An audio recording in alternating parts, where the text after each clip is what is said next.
அன்பு நண்பர்களே, அனைவருக்கும் அன்னை சமையல் உமாவின் அன்பான வணக்கங்கள். இன்றைக்கி அன்னை சமையலில் பார்க்க போகிறது பொட்டேட்டோ நகட்ஸ். இது நம்ம கடையில் வாங்கி சாப்பிடுவோங்க. இன்றைக்கி வீட்டிலேயே எப்படி சுலபமாக செய்யலான்றதை பார்க்கலாம். இப்போ உருளைக்கிழங்கு திருவிக்கலாங்க. 4 உருளைக்கிழங்கு வேக வச்சு எடுத்து வச்சுருக்கேன். மேஷ் பண்ணி போடுறத விட இது மாதிரி போட்டுக்கலாம். நமக்கு ஈவனாக இருக்கும்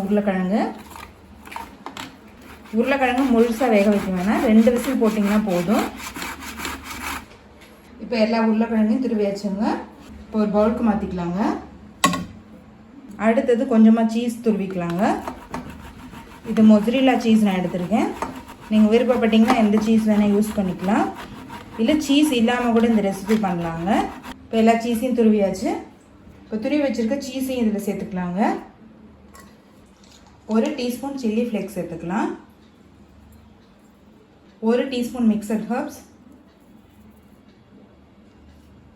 1/2 டீஸ்பூன் இஞ்சி பூண்டு விழுது,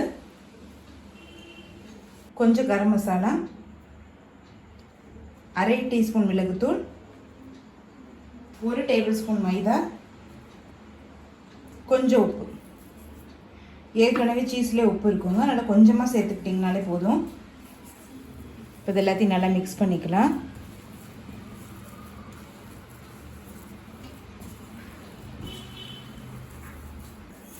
இப்போ இது எல்லாத்தையுமே நல்லா மிக்ஸ் பண்ணியாச்சுங்க. இப்போ 2 டேபிள் ஸ்பூன் கார்ன்ஃப்ளவர் சேர்த்துக்கலாங்க. கொஞ்சம் உப்பு, கொஞ்சம் மிளகுத்தூள், கொஞ்சம் மிக்சட் ஹர்ப்ஸ். இப்போ கொஞ்சமாக தண்ணி சேர்த்துக்கலாம். இப்போ அது கட்டி இல்லாமல் நல்லா கரைச்சிக்கலாங்க. இப்போ இதை எடுத்து தனியாக வச்சிடலாம். இப்போ கையில் கொஞ்சமாக எண்ணெய் தடவிக்கோங்க.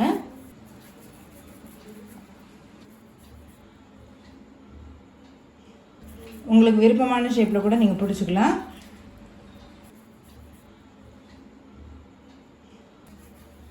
உங்களுக்கு உருளைக்கிழங்கு தண்ணியாக இருக்க மாதிரி தெரிஞ்சதுன்னா கொஞ்சமாக மைதா சேர்த்துக்கோங்க.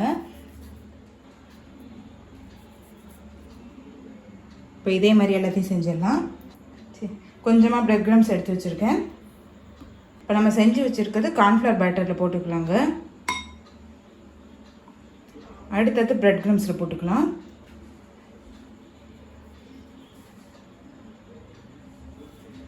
இப்படி நம்ம செய்கிறதுனால வெளியில் இருக்க லேயர் நல்லா கிறிஸ்பியாக வருங்க. அவ்வளோதான், ரெடி ஆகிடுச்சு. இப்போ இதை எண்ணெயில் போட்டு பொரிக்க ஆரம்பிச்சிடலாம்.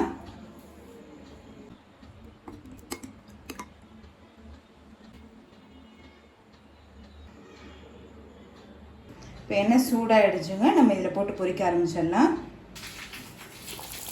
ஒவ்வொன்றா போட்டு பொரிக்க ஆரம்பிக்கலாம். ஸ்டவ்வை மீடியம் ஃப்ளேம்லேயே வச்சுக்கோங்க. போட்ட உடனே திருப்பி விட வேண்டாம்.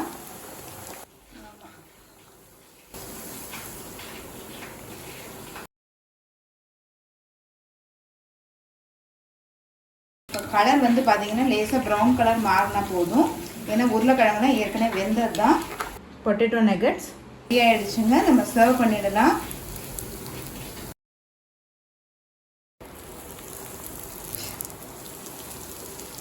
மேலே அந்த கலர் மட்டும் மாறினா போதும். இப்போ பாருங்கள், இது கலர் நல்லாவே மாறிடுச்சு. இதுக்கு மேலே இருந்ததுன்னா சீஸ் வெளியில் வர ஆரம்பிச்சிடும். இப்போ இதை எடுத்துடலாம். இப்போ பொட்டேட்டோ நகட்ஸ் ரெடி ஆகிடுச்சுங்க. நம்ம சர்வ் பண்ணிடலாம். இப்போ சுவையான பொட்டேட்டோ நகட்ஸ் ரெடி ஆகிடுச்சு. ரெசிபியை ட்ரை பண்ணி பாருங்கள், கண்டிப்பாக உங்களுக்கே பிடிக்கும். ரெசிபி பிடிச்சிருந்ததுன்னா வீடியோவை லைக் பண்ணுங்கள், கமெண்ட் பண்ணுங்கள், ஷேர் பண்ணுங்கள். இது வரைக்கும் அன்னை சமையல் சேனலை சப்ஸ்கிரைப் பண்ணாதவங்க சப்ஸ்கிரைப் பண்ணுங்கள். தேங்க்யூ.